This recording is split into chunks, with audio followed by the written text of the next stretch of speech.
আপনি কি জানেন মাংস ছাড়াও মিলবে প্রোটিন? এই 10টি সবজি খেলে শরীর পাবে পর্যাপ্ত প্রোটিন ও ভিটামিন।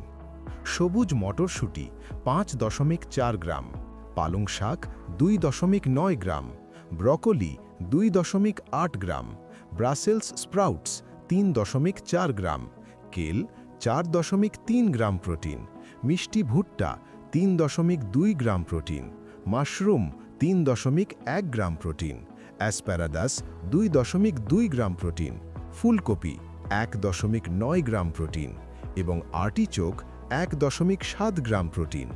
এই সাধারণ সবজিগুলোতেই আছে চমৎকার প্রোটিন। এগুলো শুধু পেশি শক্তিশালী করে না, বরং হার্ট, ব্রেন এবং পুরো শরীরকে সুস্থ রাখে। বিশেষ করে যারা মাংস খান না, তাদের জন্য এই 10টি সবজি হতে পারে পারফেক্ট সমাধান। আজ থেকেই আপনার ডায়েটে যোগ করুন এই খাবারগুলো।